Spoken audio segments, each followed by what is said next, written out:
भोले राम राम बच्चों, जय भोले की यार। आज हम शुरू करने वाले हैं बेटा इलेक्ट्रिसिटी चैप्टर का वन शॉट रिवीजन, वो भी सबसे कम टाइम में। तो चलिए बिना किसी देरी के स्टार्ट करते हैं। बेटा इलेक्ट्रिसिटी क्या होता है यार? इलेक्ट्रॉन्स की सिटी। देखो फ्रिज, एसी, कूलर, टीवी सब कुछ अपना कैसे चलता है? इलेक्ट्रिसिटी से। बाकी बिजली वाले भी हमसे किस चीज का पैसा लेते हैं? बिजली का। तो यार ये बिजली है क्या असलियत में? आओ इसे समझते हैं। आपके घर में बेटा लाइट आती है, लाइट से आपके सारे अप्लायंसेस चलते हैं। उसको समझने के लिए आपको सबसे पहले जो चीज समझनी है वो क्या है? आपका चार्जेस। देखो चार्जेस क्या होते हैं? It is the property of matter due to which it attract और रेपेल अनदर ऑब्जेक्ट। मतलब ये वो प्रॉपर्टी होती है किसी भी चीज की कि जिससे वो किसी दूसरे सब्सटेंस को क्या करते हैं? अट्रैक्ट करते हैं या रेपेल करते हैं, मतलब दूर भगाते हैं। आपने बचपन में ये स्केल अपने स्केल को बालों से रब करके पेपर के पीसेस को अट्रैक्ट करने वाला एक्सपेरिमेंट तो करा ही होगा। तो इसमें क्या था बेटा? स्केल पर कोई चार्ज आ रहा था और फिर पेपर पे भी कोई चार्ज था, तो फिर दोनों के बीच में क्या हो रहा था? अट्रैक्शन हो रहा था। अब देखो चार्जेस होते हैं बेटा दो प्रकार के, एक होता है पॉजिटिव, एक होता है नेगेटिव। अगर बेटा दो चार्जेस डिफरेंट टाइप के हैं, यानी कि पॉजिटिव और नेगेटिव अगर आप संग में रखेंगे तो उनमें क्या होगा? बीच में अट्रैक्शन होगा। जैसे कि दो डिफरेंट जेंडर्स होते हैं, लड़का एंड लड़की, तो बीच में क्या होता है? अट्रैक्शन। ठीक है। वहीं पर अगर दोनों बेटा सेम टाइप के चार्जेस हैं, जैसे दोनों पॉजिटिव पॉजिटिव है या दोनों नेगेटिव नेगेटिव है, तो इनके बीच में क्या होगा? रेपल्जन। मतलब भाई दूर भागेंगे एक दूसरे से। अब आपको ये समझना है चार्ज होता कहाँ है बेटा।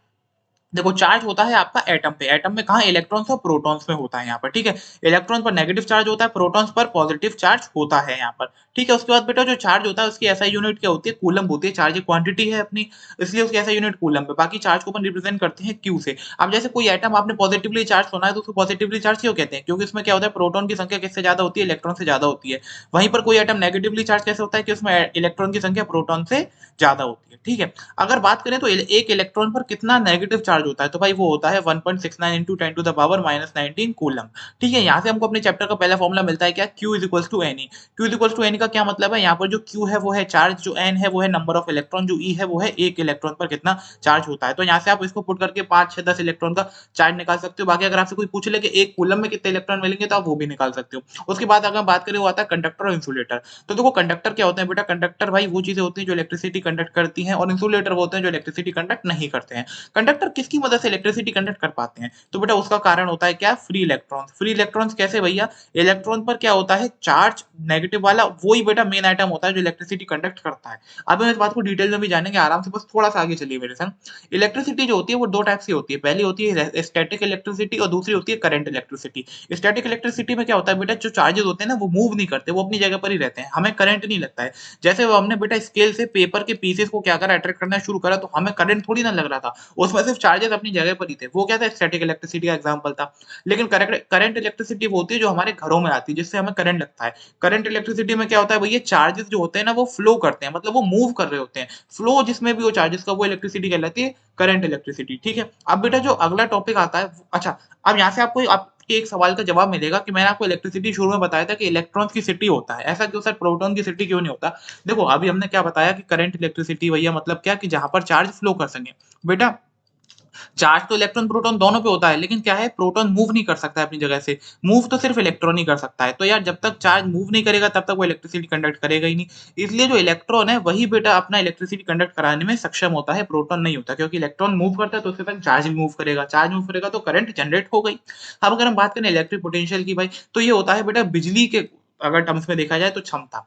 जैसे कि भाई मान के चलो यहाँ पर एक मेरा बहुत बड़ा पॉजिटिव चार्ज था, इसकी इलेक्ट्रिक फील्ड पूरे में ऐसे ऐसे जा रही थी। यहाँ पर मेरा एक चुन्नू सा नेगेटिव चार्ज था, ये पॉइंट हो गया इन्फिनिटी, और ये क्यू चार्ज था, इसकी कुछ होगी क्वांटिटी। ठीक है। अब भैया मैं इस क्यू चार्ज को यहाँ से यहाँ लेकर आया पॉइंट ए पे, तो मैंने इस पे कुछ बेटा वर्क करा होगा, क्योंकि ये मुझे क्या लगा रहा होगा? रिपल्जन लगा रहा होगा। मैं इसको इस डायरेक्शन में लेके जा रहा था। तो फिर जो मैंने वर्क डन करा ना बेटा, बिजली की भाषा में जो वर्क डन करा उसको अपन क्या कहते हैं?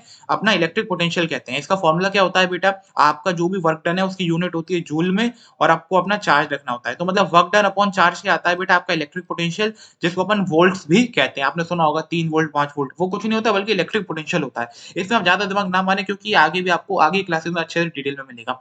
तो electric potential at any point in an electric field is the work done in moving one unit positive charge from infinity to that point. के मतलब इलेक्ट्रिक पोटेंशियल क्या होता है? किसी भी एक इलेक्ट्रिक फील्ड में आपने जो एक चार्ज को इन्फिनिटी से किसी एक पॉइंट पर लाने में जो काम किया है, उसी को अपन क्या कहते हैं? इलेक्ट्रिक पोटेंशियल कहते हैं। समझ गए?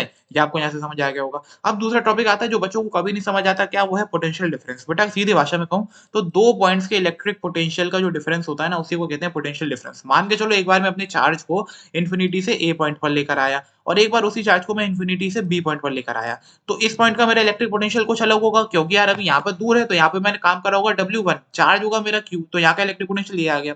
लेकिन अब मैं जितना इसके पास ज़्यादा जाऊँगा तो उतना मुझे काम ज़्यादा करना पड़ा होगा, तो यहाँ पर मैंने काम क्या करा W2 और मेरा चार्ज क्या था? चार्ज था बेटा Q, तो यहाँ का इलेक्ट्रिक पोटेंशियल ये आ गया। अब अगर मैं इन दोनों का बेटा क्या कर दूँगा? डिफरेंस कर दूँगा ना, तो मुझे क्या चीज़ मिल जाएगी?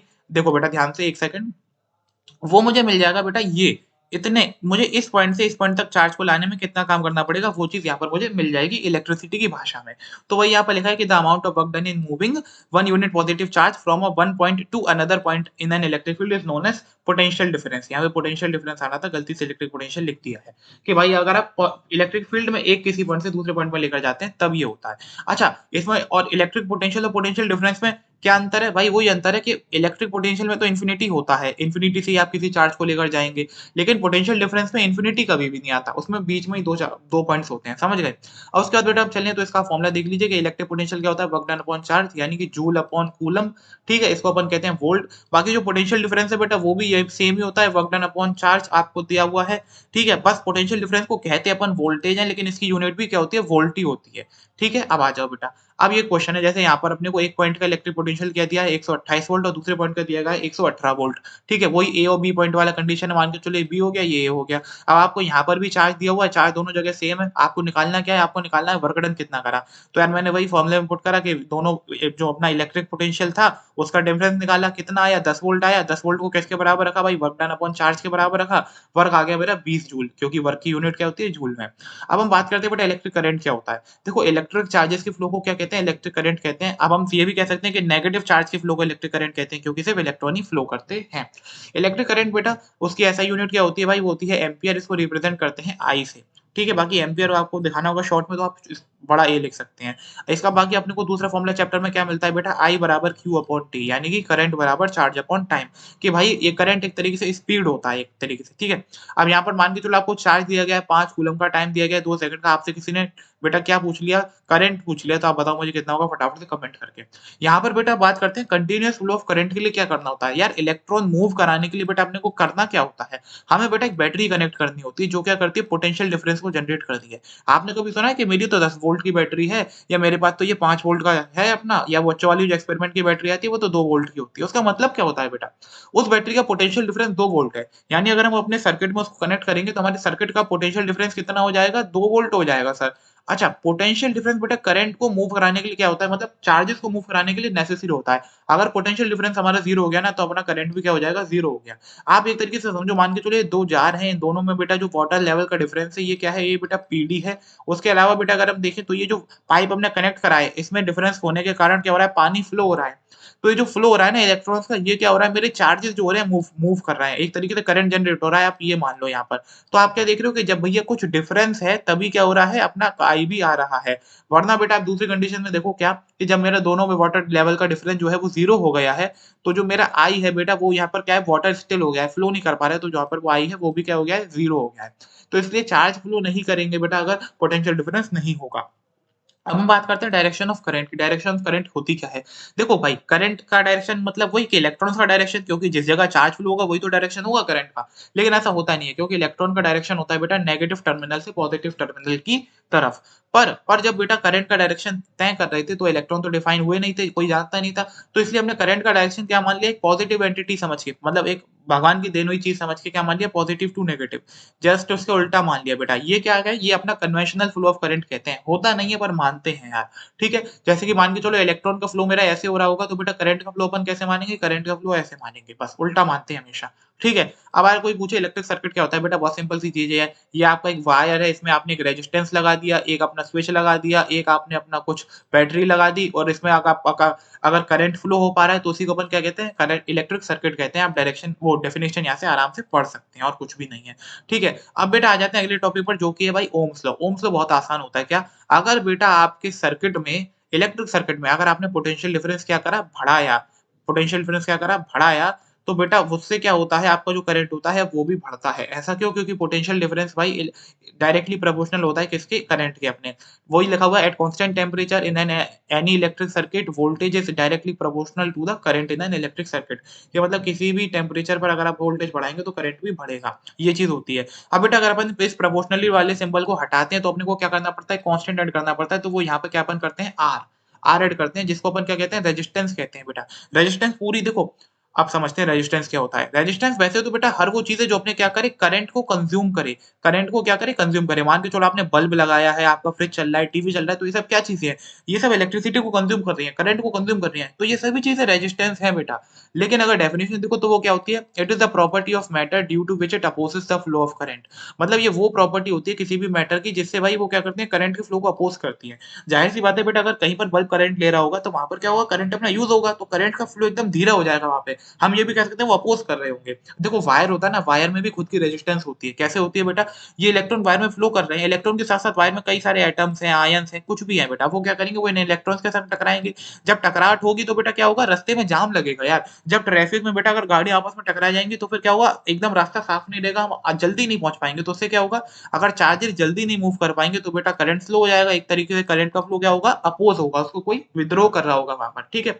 तो यही होता है। अच्छा रेजिस्टेंस भी बेटा क्वांटिटी है, स्केलर, तो इसकी जो अपनी एसआई यूनिट है वो क्या होती है? ओम होती है, इसको रिप्रेजेंट ऐसे करते हैं। बाकी रेजिस्टेंस बेटा कुछ फैक्टर पर डिपेंड करती है। एक तो होता है फैक्टर क्या अपना मटेरियल, कि हर मटेरियल की अलग-अलग रेजिस्टेंस होती है। मान के चलो बेटा आपके घर में कॉपर के वायर इस्तेमाल होते हैं। ऐसे क्यों? क्योंकि कॉपर के वायर की जो रेजिस्टेंस है ना बेटा वो क्या है? काफ़ी ज़्यादा कम है। वहीं पर अगर हम बात करें बेटा जैसे अपना जो ज़िंक का वायर है या ज़िंक तो छोड़ो, जैसे आपका आयरन का वायर है, तो भाई उसमें क्या उसकी रेजिस्टेंस ज़्यादा हो जाती है कभी-कभार, वो ठीक है, तो इसलिए वो अपन उसको यूज़ नहीं करते हैं।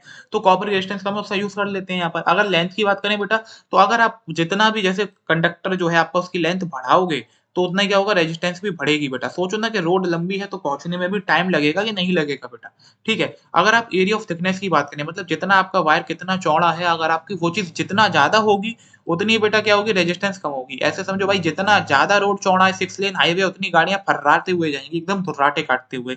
वहीं पर जितनी सकरी रोड होगी बेटा, गली होगी, तो वहाँ पे तो चल ही नहीं पाएँगी गाड़ियाँ, तो वही वाला केस होता है। इसलिए ये इनवर्सली प्रोपोर्शनल होते हैं एरिया के। बाकी भाई अपनी जो रेजिस्टेंस होती है वो वायर के डायमीटर के स्क्वायर की इनवर्सली प्रोपोर्शनल होती है, ये आपको याद कर लेना है। उसके बाद अगर हम बात करें टेम्परेचर की, तो क्या होता है यार, अगर आप अपना टेम्परेचर बढ़ाओगे तो बेटा रेजिस्टेंस भी बढ़ती है। देखो जितना ज़्यादा दिमाग गर्म होगा, उतना ज़्यादा क्या होगा बेटा? काम धीरे होगा, ठीक है? ये भी आप समझ सकते हो।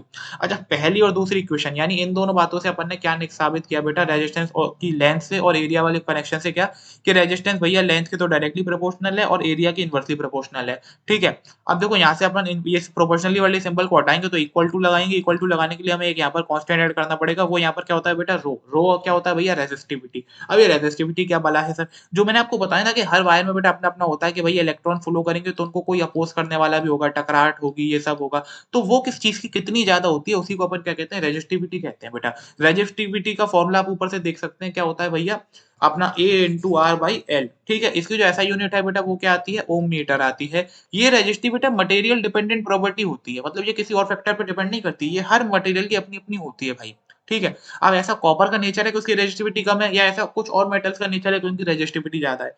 हाँ, जो रेजिस्टेंस होती है बेटा, वो रेजिस्टेंस होती है वो किस पे डिपेंड करती है? वो डिपेंड करती है रेजिस्टिविटी पर, ठीक है? रेजिस्टिविटी तो सिर्फ़ एक ही बात पर डिपेंड करती है, क्या? एक तो भैया अपना सब्सटेंस कैसा है, और दूसरा बेटा क्या? टेम्परेचर। टेम्परेचर अगर बढ़ाओगे तो रेजिस्टिविटी किसी भी चीज़ की बढ़ जाएगी, रेजिस्टिविटी बढ़ेगी तो रेजिस्टेंस भी बढ़ेगी। अलॉय जो होते हैं बेटा उनकी जो रेजिस्टिविटी होती है वो क्या होती है? मेटल से ज़्यादा होती है हमेशा। इसलिए जो आपकी इलेक्ट्रिक आयरन होती है ना, कपड़े प्रेस करते हैं जिससे, उसमें क्या होता है? नाइक्रोम का वायर होता है। नाइक्रोम क्या है? एक अलॉय है बेटा। अलॉय होने से क्या होगा? उसकी रेजिस्टिविटी बहुत ज़्यादा होगी, तो वो क्या होगा? इलेक्ट्रॉन के फ्लो को अपोज़ करेगा। इलेक्ट्रॉन के फ्लो को अपोज़ करेगा तो वहाँ पे हीट जनरेट हो जाएगी। तो जितनी ज़्यादा हीट होगी उतने अच्छे कपड़े प्रेस होंगे, इसलिए अपन नाइक्रोम का यूज़ करते हैं। मान के चलो बेटा, हाँ, हमेशा आपको क्या बात याद रखनी है, यहाँ पर आपको बेटा यूनिट्स का याद रखना है कि लेंथ हमेशा मीटर में, एरिया हमेशा मीटर स्क्वायर में, और रेजिस्टेंस हमेशा ओम में ही होनी चाहिए। ऐसे जो अपन करंट के फॉर्मूले में पढ़ के आए थे बेटा, वहाँ पर क्या चार्ज हमेशा कूलम में होना चाहिए, टाइम हमेशा सेकंड में होना चाहिए, ठीक है? ऐसे जो अपन क्यू पढ़ के आए थे, मतलब चार्ज हमेशा कूलम में, आपका ऐसा यूनिट्स में ही आपको लेकर सॉल्व करना है, अगर नहीं है कुछ और दिया गया है तो उसे कन्वर्ट करो, ठीक है। अब बेटा बात करें अगर हम अपने की तो भाई अब देखो अगला टॉपिक आता है क्या कॉम्बिनेशन ऑफ रेजिस्टेंसेस। जो मैंने आपको बताया ना कि हर वो चीज़ जो करंट को यूज़ करे उसके अगर रेजिस्टेंस कहते हैं, तो उनको कॉम्बिनेट करने के भी बेटा कई सारे तरीके होते हैं। मान के चलो ये मेरा फ्रिज लगा है, ये एसी लगा है और ये क्या है टीवी है। अब बेटा इसको मैं कनेक्ट कैसे कर सकता हूँ अपने पूरे कनेक्शन में, इसके भी कई सारे रास्ते हैं। पहला 2 रास्ते होते हैं। पहला क्या है भैया हम साथ-साथ हैं, सलमान खान वाला नहीं बेटा, ट्रेन के डब्बों वाला, कि आपने लाइन से एक-दूसरे को जोड़ रखा है। पहला टीवी, दूसरा फ्रिज, तीसरा एसी लाइन बाय लाइन। इसमें क्या होता है बेटा, यहाँ पर जो अपना जो रेजिस्टेंस है ना वो सबसे ज़्यादा आती है क्योंकि टोटल सर्किट में जो रेजिस्टेंस आएगी उसका सम क्या हो जाता है, इसकी रेजिस्टेंस प्लस इसकी, तीनों का सम। अच्छा इसमें क्या होता है बेटा रेजिस्टेंस अगर सीरीज़ में कनेक्ट है तो जो अपना करंट है वो तो तीनों पर ही सेम पहुँचता है, करंट तो तीनों पर ही सेम पहुँचता है। पर बेटा क्या होता है, अपना जो पोटेंशियल डिफरेंस है वो हर जगह अलग-अलग होता है। क्या होता है? पोटेंशियल डिफरेंस भाई साहब हर जगह अलग-अलग होता है। ठीक है? इसका जो अच्छा जैसे आपने दिवाली की लाइट देखी वो क्या होती है सीरीज़ में कनेक्ट होती हैं। अब उसमें पोटेंशियल डिफरेंस बेटा अलग-अलग होने से क्या होता है जो लास्ट वाली लाइट होती है ना उसको सबसे कम पोटेंशियल डिफरेंस मिल पाता है जिससे वो कैसी ग्लो करती है, वो बेटा डिम-डिम ग्लो करती है, डिम-डिम ग्लो करती है, समझ गए? इसमें जो सम होता है रेजिस्टेंस का वो क्या होता है आर टोटल रेजिस्टेंस बराबर R1 plus R2 plus R3। अब ये आया कैसे फॉर्मूला ये आप बेटा यहाँ से देख सकते हैं इसमें पोटेंशियल डिफरेंस डिवाइड होता था, तो उसी को अपन ने लिख दिया कि टोटल पोटेंशियल डिफरेंस बराबर क्या होगा V1 plus V2 plus V3। अब V को अपन ने पुट कर दिया कि IR अपने को रेजिस्टेंस वाले फॉर्मूले से पता चला है, भैया उसको अपन ने रख के क्या करा कॉमन निकाल के आप देख सकते हैं कट करके अपना ये फॉर्मूला आ गया। अब आप मुझे इस न्यूमेरिकल का आंसर बताएँगे फटाफट से, ठीक है? इसमें जो सर्किट की रेजिस्टेंस आती है वो हाईएस्ट आती है। अब बेटा अगर आपसे कोई पूछे रेजिस्टेंसेस इन पैरेलल क्या होता है भाई? देखो बेटा जैसे आपको ये दिख रहा है ये 4 फ्लैट हैं, पहले फ्लैट में मैं रहता हूँ, दूसरे मेरे से ऊपर जेठालाल, तीसरे में डॉक्टर भिड़े और चौथे में तारक मेहता जी। अगर कोई भाई रेजिस्टेंसेस ऐसे लिखी हुई है फ्लोर बाय फ्लोर तो उन्हें क्या कहते हैं भैया पैरेलल में कनेक्ट होना कहते हैं।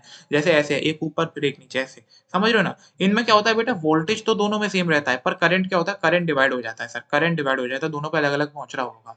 इसमें जो बेटा रेजिस्टेंस होती है वो क्या होता है पूरे सर्किट से सबसे कम आती है। मतलब मान के चलो आपने एक रेजिस्टेंस कनेक्ट करी 2 रेजिस्टेंस आपस में, एक तो है यहाँ पर 5 ओम की और दूसरी है यहाँ पर 10 ओम की। तो जो ओवरऑल सर्किट की रेजिस्टेंस आएगी ना बेटा, वो अपना जो सबसे छोटी वाली रेजिस्टेंस है 5 ओम, इससे भी क्या आएगी, इससे भी बेटा कम आएगी वो, ये समझ जाओ। यानी अगर आपको रेजिस्टेंस बहुत कम चाहिए तो आप क्या करें पैरेलल में कनेक्ट करें। करंट अपना डिवाइड हो जाता है, वोल्टेज सेम रहते हैं। इसकी मदद से क्या होगा बेटा, अगर मान के चलो अगर आपने दिवाली की लाइट को पैरेलल में कनेक्ट करा ना तो लास्ट वाली लाइट तक भी सेम वोल्टेज पहुँचेंगे जिससे क्या होगा वो भी इक्वल ही ग्लो होगी। समझ रहे हो इस बात को? अब इसका बेटा फ़ॉर्मूला क्या होता है जो टोटल रेजिस्टेंस होती है वो उसका फ़ॉर्मूला क्या है 1 अपॉन टोटल R बराबर 1 upon R1 plus 1 upon R2 plus 1 upon R3। आया कैसे भैया? ये देख लो आपका I यहाँ पर डिवाइड होता है तो हमने क्या करा टोटल I बराबर क्या रख दिया I1 plus I2 plus I3 फिर I की वैल्यू पुट कर दी V अपॉन R। ये किससे मिली? ये अपने को V is equals to IR वाले फ़ॉर्मूले से मिल रही थी, उसी को मैंने यहाँ पुट कर दिया। अब ये फ़ॉर्मूला आ जाता है बेटा अपना आप मुझे इन दोनों रेजिस्टेंस का क्या आएगी बेटा कंबाइंड रेजिस्टेंस ये मुझे निकाल के बताओ फटाफट से, ठीक है? अब बेटा आते हैं अपन सीरीज़ वर्सेस पैरेलल में। देखो ये क्या है भैया कि कौन-सा चीज़ अच्छा है। अगर मैं बात करूँ डोमेस्टिक वायरिंग में यानी घर में तो बेटा आपका पैरेलल अच्छा होता है। क्यों अच्छा होता है? उसके कई सारे कारण हैं, आप यहाँ पे आराम से पढ़ भी सकते हैं एक-एक करके। अगर बताऊँ मैं, मान के चलो किसी चीज़ में डिफेक्ट हो गया है बेटा, तो आपको क्या होगा सीरीज़ में अगर एक चीज़ में डिफेक्ट हुआ है ना तो सारी चीज़ें काम करना बंद कर देंगी। लेकिन पैरेलल में ऐसा नहीं होता, सबके कनेक्शन अलग-अलग होते हैं, कोई दिक्कत नहीं पड़ती उसे। अच्छा आपको मान के चलो पैरेलल में वो सीरीज़ में क्या करना है ऑन ऑफ करना है बेटा। तो आपने दिवाली की लाइट देखी है, अगर आप किसी एक को ऑफ करना चाहते हैं तो आपको पूरी लड़ ऑफ करनी पड़ेगी। लेकिन पैरेलल में क्या होता है बेटा अकेले-अकेले आप एक-एक चीज़ को भी ऑफ कर सकते हैं, ठीक है? अब बेटा वोल्टेज की बात करें तो यार वोल्टेज मतलब पोटेंशियल डिफरेंस तो आपको पता ही है कि सीरीज़ में क्या होता है भैया रेजिस्टेंस ज़्यादा होती है तो पोटेंशियल डिफरेंस अपना कम ही हो जाता है मतलब ठीक है? जैसे लास्ट वाली लाइट डिम जलती है दिवाली की लाइट्स में, लेकिन अपना पैरेलल की बात करें तो वहाँ पर बेटा पोटेंशियल डिफरेंस सेम रहता है और ज़्यादा ही रहता है, ठीक है? बाकी अगर हम बात करें रेजिस्टेंसेस की भाई, तो सीरीज़ में जो रेजिस्टेंस है टोटल सर्किट की वो सबसे ज़्यादा आती है हाईएस्ट। वहीं पर अगर हम बात करें पैरेलल में तो वो सबसे कम आती है। मतलब सबसे स्मॉल रेजिस्टेंस से भी वो क्या आएगी कम आएगी। ये समझ सकते हो आप। तो इसलिए बेटा कई सारे पॉइंट्स में जो अपना पैरेलल है वो जीत जाता है। चलो ठीक है बेटा और यहाँ पे अगर डिफेक्ट हो जाएगा ना सीरीज़ में तो हमको पता भी नहीं चलेगा कौन-सी लाइट में डिफेक्ट हुआ है, पूरा सर्किट ही बंद हो जाएगा। तो इसलिए ये गाड़ी काफ़ी खतरनाक होती है। अब बेटा जो अगला टॉपिक आता है वो आता है इलेक्ट्रिक पावर। ये आपको बहुत ध्यान से समझना है। देखो पावर मेरे में भी है, बाहुबली में भी है, सलमान खान में भी है। पर इलेक्ट्रिक पावर क्या होती है सर? तो electric power is the rate at which electrical energy is consumed कि इलेक्ट्रिक पावर वो रेट है जिस पर इलेक्ट्रिक एनर्जी कंज्यूम करी जा रही है। इसका मतलब क्या है? आसानी से समझो। ये है मेरा बाहुबली। इसने काम करा कितना काम करा 30 जूल। मैं इसको ऐसे कैसे कह रहा हूँ? क्योंकि भैया वर्क डन की यूनिट क्या होती है? जूल में होती है। एनर्जी की यूनिट जूल में होती है ना तो वही काम है। तो जूल 30 जूल इसने काम करा। कितना टाइम लगाया 30 जूल काम करने में? 3 सेकंड टाइम लगाया। अब मैं पूछूँ इससे आपकी इसकी पावर क्या हो जाएगी? तो बेटा आप मुझे क्या बताएँगे कि 1 सेकंड में उसने कितना काम करा? ये हो जाएगी उसकी पावर। तो हम क्या करेंगे 30 का 3 से डिवाइड करेंगे अपने को क्या मिला? 10 वॉट मिला बेटा। पावर की जो ऐसा यूनिट होती है वो क्या होती है? ये वॉट होती है। आपने सुना भी होगा ये 10 वॉट का बल्ब है, 20 वॉट का बल्ब है। तो उसका मतलब क्या है भैया कि वो 20 जूल काम 1 सेकंड में कर रहा होगा। जितने भी वॉट होते हैं ना उसका मतलब क्या कि वो उतने जूल काम 1 सेकंड में कर रहा होगा या उतनी जूल एनर्जी 1 सेकंड में यूज़ कर रहा होगा। बेटा मैं ये वर्क डन को एनर्जी कैसे कह रहा हूँ? मैं कह रहा हूँ ना जूल या एनर्जी ये कैसे और कह रहा हूँ मैं आपको बताता हूँ। 1 सेकंड रुक जाओ। ये फॉर्मूला देख लो भाई इलेक्ट्रिक पावर का क्या है work done upon time 1 what आता है। ठीक है, बाकी पावर के आपको 4 फॉर्मूले मिल जाएँगे। आप यहाँ पे वर्क डन की वैल्यू क्या पुट कर सकते हो? आप वीक्यू पुट कर सकते हो क्योंकि पोटेंशियल डिफरेंस के फॉर्मूले से। देन आप उसमें बेटा वी की एक बार वैल्यू पुट करोगे तो आपको क्या मिलेगा? मतलब आपको एक बार देखो यही वीक्यू है, यहाँ पर आप एक बार क्यू की वैल्यू पुट कर दो आईटी, तो आपको क्या मिलेगा? वीआई मिलेगा यहाँ से, वीआई मिलेगा, एक तो फॉर्मूला ये हो गया। फिर ये जो वीआई आया है बेटा एक बार इसमें वी की वैल्यू पुट कर दो तो आपको आई स्क्वायर आर मिल जाएगा और ये जो वीआई है इसमें अगर आप एक बार आई की वैल्यू पुट करोगे वी अपॉन आर तो आपको वी स्क्वायर अपॉन आर मिल जाएगा। 4 फॉर्मूले होते हैं टोटल पावर के। अब बेटा अकॉर्डिंग टू लॉ यानी कि कानून ऑफ कंजर्वेशन ऑफ एनर्जी यानी आपने पढ़ा है ना कि एनर्जी कभी भी डिस्ट्रॉय नहीं हो सकती, उसे हम बना नहीं सकते, बस एक फॉर्म से दूसरी फॉर्म में कन्वर्ट कर सकते हैं। उसके हिसाब से देखें तो जो बेटा हम वर्क डन करते हैं ना वही किस में कन्वर्ट होता है? वही इलेक्ट्रिक एनर्जी में कन्वर्ट होता है। इसलिए मैं क्या कह रहा हूँ कि वर्क डन ही हमारा इलेक्ट्रिक एनर्जी आ रही है। अगर आप देखें तो इलेक्ट्रिक एनर्जी और वर्क डन में क्या अंतर है भैया? सिर्फ मतलब यूनिट भी तो बदल जाती है कि जूल का वो क्या हो जाता है एक तरीके से, कुछ अभी आगे पढ़ेंगे इलेक्ट्रिक एनर्जी यूनिट क्या है वो हो जाती है। परंतु आप जैसा देख पा रहे हैं वहाँ पर उसी को अपन क्या कह रहे हैं? एनर्जी भी कहते हैं वर्क डन को ही, ठीक है? अब यहाँ पे आ जाओ देखो बेटा वर्क डन बाई मेरे से बाहुबली ने कितना करा 30 जूल काम करा। ठीक है बेटा 30 जूल को अगर हम इलेक्ट्रिक एनर्जी में बदलेंगे ना तो भी अपने को भाई क्या मिलेगा 30 जूल ही मिलेगा। टोटल एनर्जी वही है क्योंकि चीज तो वही है। बस क्या होता है यूनिट बदल जाती है। यूनिट यहाँ पर क्या आएगी अभी हम बताएंगे आपको वो आती है वॉट आवर या किलोवाट आवर। पावर वो चीज है कि आपने 1 सेकंड में कितना काम करा उसकी यूनिट तो वॉट है ही, लेकिन इलेक्ट्रिक एनर्जी आपके आपने टोटल कितना काम करा, टोटल कितनी एनर्जी आपने कंज्यूम करी। तो इलेक्ट्रिक एनर्जी आपको समझाता हूँ ये नहीं है ये गलत हो गया था, ठीक है ये सही है। देखो बेटा आपको क्या पता है पावर बराबर वर्क डन अपॉन टाइम होता है, तो मैं वर्क डन को क्या लिख सकता हूँ इलेक्ट्रिक एनर्जी लिख सकता हूँ। पावर बराबर इलेक्ट्रिक एनर्जी अपॉन टाइम लिख लिया। यहाँ से इलेक्ट्रिक एनर्जी क्या आ रहा है? इलेक्ट्रिक एनर्जी आ गया टाइम इनटू पावर। बिल्कुल प्रोडक्ट आ गया। तो आपसे कोई पूछे व्हाट इज इलेक्ट्रिक एनर्जी तो आप कहेंगे electric energy is a product of power and time. अब भैया टाइम की यूनिट क्या होती है? आवर। यहाँ पर आवर में ही लेना है और पावर किस में लेनी है? पावर वॉट में लेनी है। तो आपकी इलेक्ट्रिक एनर्जी की यूनिट क्या आती है? वॉट आवर आती है। ये बेटा इलेक्ट्रिक एनर्जी मैंने जैसे आपसे कहा 30 जूल, तो अगर मैं उसको भाई ऐसे क्या 30 वॉट आवर भी कह सकता हूँ? नहीं बेटा ये बात गलत है। जब हम जूल से वॉट आवर में कन्वर्ट करते हैं ना तो कुछ चेंजेस आते हैं वो मुझे आपको बताने हैं। असल में वॉट आवर एक बेटा रीडिंग होती है। टोटल एनर्जी 30 जूल है पर वॉट आवर हमें एक रीडिंग दिखता है। जैसे समझो मान के चलो आपका 5 वॉट का बल्ब था, आपने 10 सेकंड तक उसे जलाया।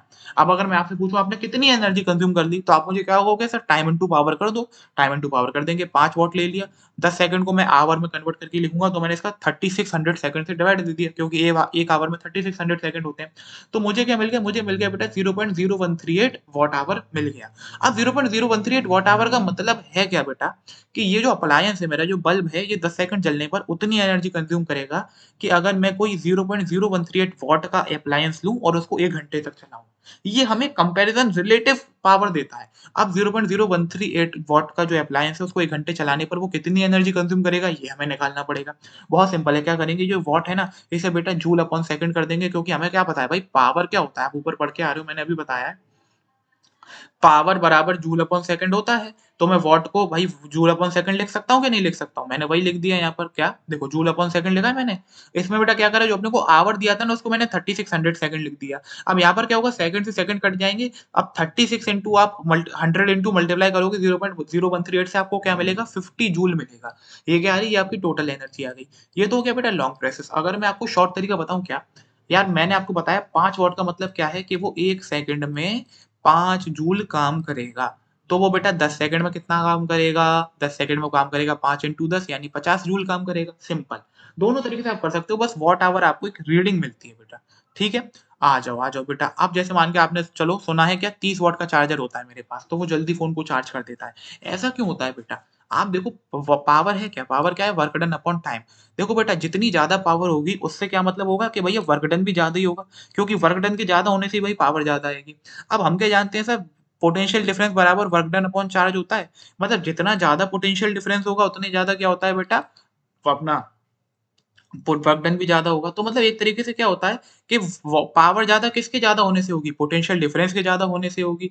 और पोटेंशियल डिफरेंस किसके ज़्यादा होने से होगा? आपने ओह्म्स लॉ में क्या पढ़ा था कि भैया अगर करंट ज़्यादा होगा तो पोटेंशियल डिफरेंस भी ज़्यादा होगा। अब करंट के ज़्यादा होने से बेटा क्या होगा? करंट के ज़्यादा होने से चार्ज ज़्यादा होगा। ये भी हम भाई समझ चुके हैं इस बात को। तो इसलिए क्या होता है बेटा अल्टीमेटली आपका ज़्यादा पावर होने से चार्ज ज़्यादा फ्लो होता है, इसलिए क्या होता है आपका जो एप्लायंस है वो जल्दी चार्ज हो जाता है।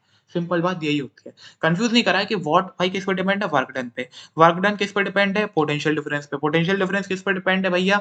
अपना इलेक्ट्रिक करंट पे और करंट किस पे डिपेंड है? चार्ज पे। तो अगर चार्ज ज़्यादा होगा तो सारी चीज़ें अपने आप ज़्यादा होंगी और चार्ज ज़्यादा होने से फ़ोन भी जल्दी चार्ज होगा।